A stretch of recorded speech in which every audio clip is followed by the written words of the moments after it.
Welcome back to r/entitled people, where we read stories about entitled coworkers that we can all relate to. If you are new to my channel, please don't forget to subscribe to join our awesome community, and without any further ado, let's dive right into the stories.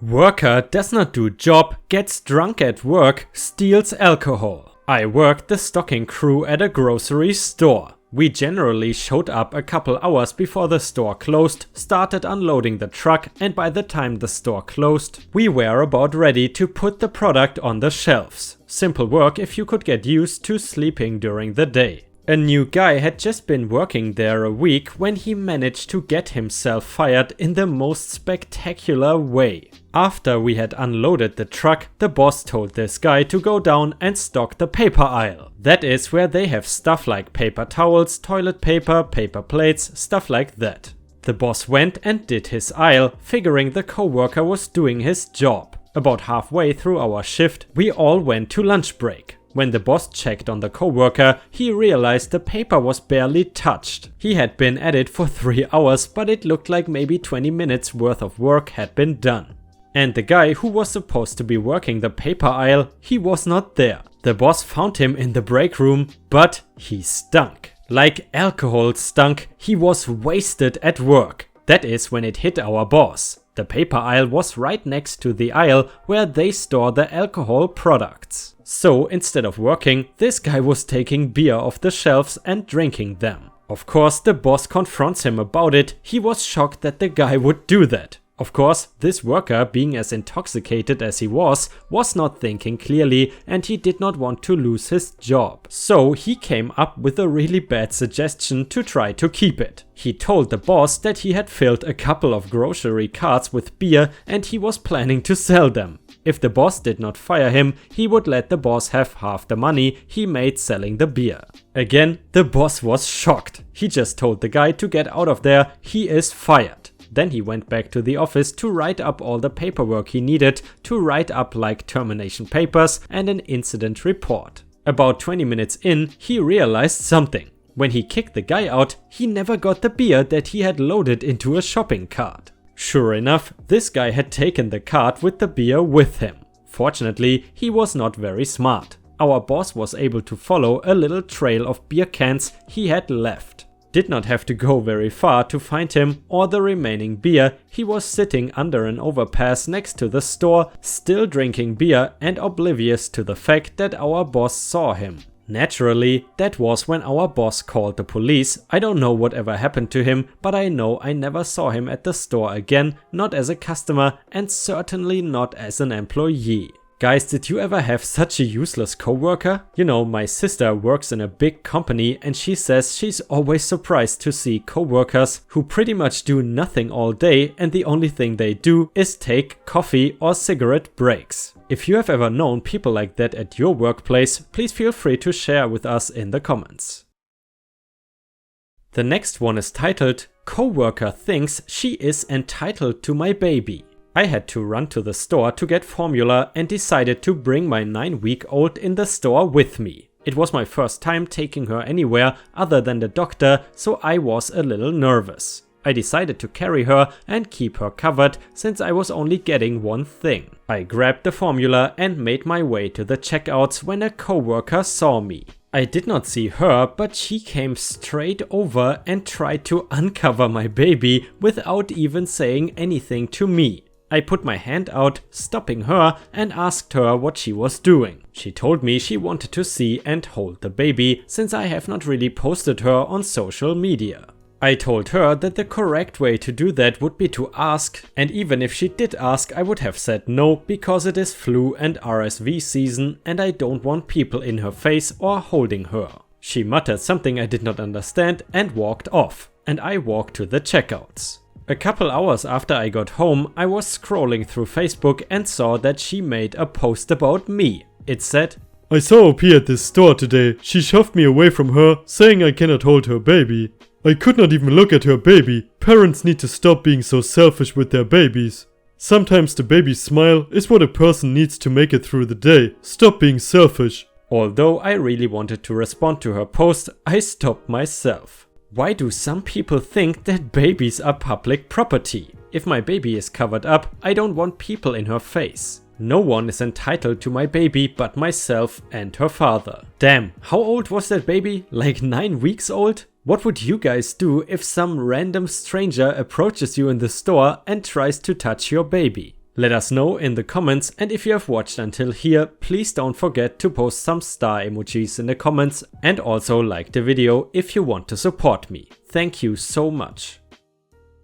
Entitled Coworker assumes something and ends up embarrassing herself. Backstory: my husband and I got married during our first year of college. Recently, we came to the mutual decision that we don't want to be married anymore. It is completely amicable and we will remain friends. During our first year of college, he applied to an Ivy League university and was accepted into an engineering program there. Since it was in an area with a high cost of living, I decided he should go to school and I would work to support us. Then, when he graduated and started working in the field, I went back to school. Fast forward 4.5 years, I finished college and I am in grad school, and he's working at a great company as a field engineer.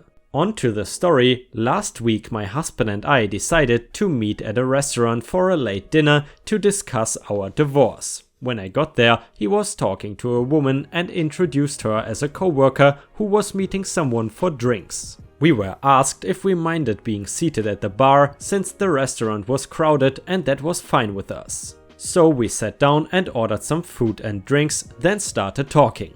What we did not know was that his coworker and her date had sat down nearby and could hear our conversation. This is the part of the conversation she heard and what caused problems. Husband: so I've been thinking about how to proceed and I think I have an idea. Me: tell me what you're thinking. Husband: well, since you postponed school so I could get my degree, it is only fair that I make sure you get through school as well. So I'm thinking I can either give you money each month for rent on an apartment, or you can just keep living at home and I will move to another bedroom. We would essentially be roommates. That way you can finish your masters and not worry about finding a place to live that you can afford. I make good money now thanks to you putting me through school, so I want to make sure you are able to finish school. Me: if you don't have a problem with me living there, I would like that. It's in a good location for both school and your job, so it's a better option for both of us. Husband: it's fine with me. We can decide what to do with the house after you graduate next year. Why don't we split utilities and food and I will keep paying the mortgage since your stipend won't cover that? Me: are you sure about paying the mortgage yourself? Husband: I make insert allow 6-figure salary because you made that possible. It's the least I can do. The rest of the conversation was us discussing other things. He came home today and told me about something that a friend from HR mentioned to him. Apparently someone, friend did not say who, had filed a complaint with HR saying that my husband makes more money than she does and she's thinking of filing a lawsuit on the advice of her attorney because she felt the company is being unfair in paying a man more than a woman. She made a huge scene at HR and was yelling about how she would make sure they paid. Then she was calmly informed that they would need to look into this because they don't base pay on gender but only on job title and time on the job. She screamed about how she heard my husband say his salary and it is $12,000 a year more than hers. After some research, they brought her back in and informed her that she was not being underpaid and was exactly where everyone else at her level was in terms of salary. She started screaming again about how she knew that was not true and she was calling her attorney. She refused to listen to them and got her attorney to come in so she could have representation there. They informed her once again that she was being paid accordingly to her job title and years on. She asked why a man was getting paid more than she was then. That is when they told her why. She has 2 years with the company while my husband has 5 years including the internship from which he was hired full-time. Apparently the attorney turned to her and asked why she did not think to consider that before hiring him and that he would still be billing her for every minute he spent working her case for her. She left the meeting looking embarrassed and did the walk of shame back to her office. Guys, have you ever been in the fortunate position to do an internship and then get hired full-time instantly afterwards? Feel free to let us know in the comments. Entitled Coworker tries to make her bad planning my emergency. Former HR lady here, and I could tell a lot of stories from my HR days. For example, entitled people who thought they were owed a job or special treatment or my time. They were very, very wrong. The subject of this story, whom I will call Karen, was a manager at one of my former workplaces, although not in my direct chain of command. She was the head of another department. This is one of several stories in which Karen either tried to get me to do her job for her or tried to make her bad planning my emergency. On to the story. Cast of characters: me, Karen, Gloria, one of Karen's employees, BFF, my best friend, and the boyo, BFF's long-term SO. It was a cold December night and I had been looking forward to my evening plans all day. Christmas shopping and meeting BFF and the boyo for dinner. My evening would begin at 6 PM when I was scheduled to go home for the day. But just when I thought I was safe, at 5:40 PM, Karen barged into my office. Gloria called in sick today. I need you to fill in for her on a site visit. The visit is in 20 minutes. Being the HR lady, I knew 5 things. First, I knew what our policy was in regards to calling in sick. Anyone calling in had to do so first thing in the morning. Second, I did not have the qualifications needed to fill in for Gloria. I had neither the education nor the required experience as stated in the job description, other than the ability to speak Spanish. And third, I had given Karen and all site managers a list of active substitutes who did have those qualifications, and at least 2 or 3 on that list of 10 to 12 were Spanish speaking and had any time availability. Fourth, Karen did have the option of rescheduling a site visit if she could not find a sub. Number 5, it therefore followed from 1 to 4 above that Karen had been sitting on the knowledge that Gloria had called in sick all day long and had done absolutely nothing about it. Knowing those things, I politely declined, giving a prior commitment I cannot break as my excuse. Cue whining from Karen about how now she would actually have to do her job, either reschedule the visit or make the visit herself and call an interpreter.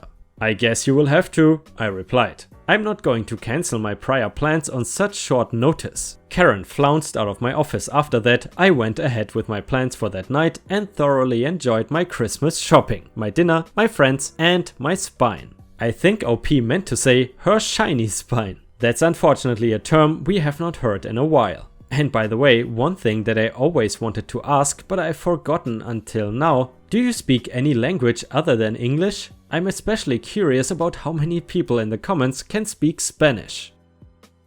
The next one is titled, Entitled Coworker Gets Upset We Send Sympathy Card for Other Coworkers' Loss of Child. Okay, so this story still has me livid, but first some background. I work at a preschool chain and this chain has 2 teachers at each school form a group that recognizes birthdays, anniversaries and other large life events of the teachers and staff. A few weeks ago, one of my coworkers, I will call T, stepchild, who she had a huge part in raising, passed away. Of course, she had been out of work and after we received the okay from her, the before mentioned group began to pass around a sympathy card to each teacher to add their own condolences.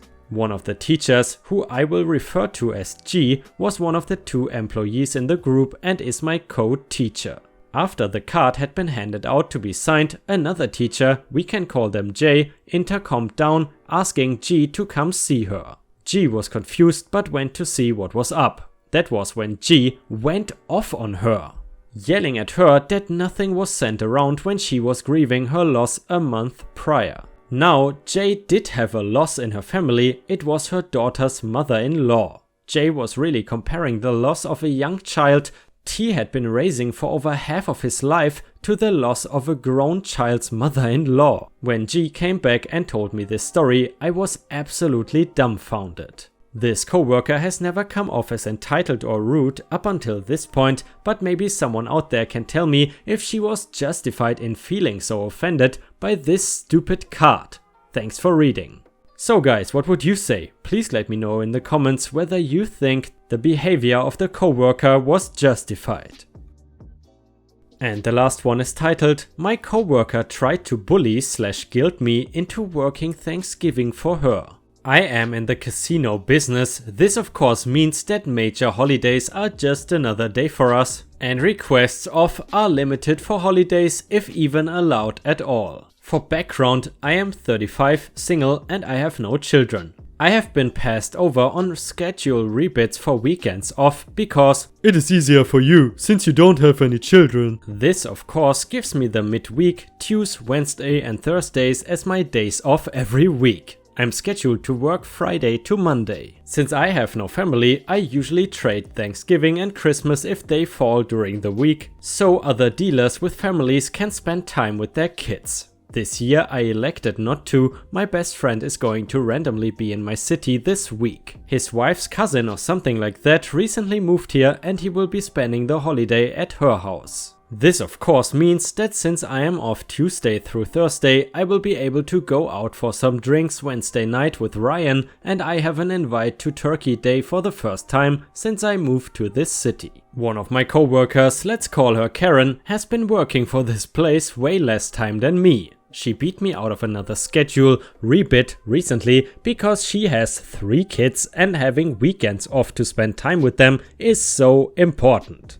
Anyway, Karen did not so much ask as made a comment to me on schedule day. Karen: "So, I let boss know that you are working Thursday for me." Me: "Sorry, I cannot trade anyone this year. I actually have plans." Karen: "Well, it's not like you have any family. You need to do the right thing and let those of us with loved ones spend the holiday with them." Me: "Well, I'm sure you get to spend a lot of time with them every weekend while I am here dealing cards." She just crumbled and walked away. Later on in the EDR, about 5 of us, including Karen, were eating lunch. We were talking about the holiday and everyone's plans. Karen made a snide remark about how I refused to trade her shifts. Karen: "All he's gonna do is get drunk and watch football. He won't let me have the holiday off with my family." Me: "Yep, that's exactly what I'm gonna do. Remember, you told the boss that you needed weekends off for family time. So really, I'm doing you a favor by working my normal days so you can have all weekend off with your kids. You are welcome." I put on the best shit-eating grin I could and just looked at her.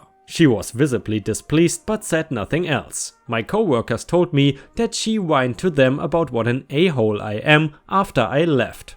Oh well. And with that, we have already reached the end of the video. I hope you enjoyed today's stories. It was a little bit different than usual, so please let me know what you think about this. Furthermore, if you have not subscribed already, I would really appreciate it if you could subscribe to my channel to join our amazing community. I hope you have a fantastic day and I see you again tomorrow. Thank you so much for watching.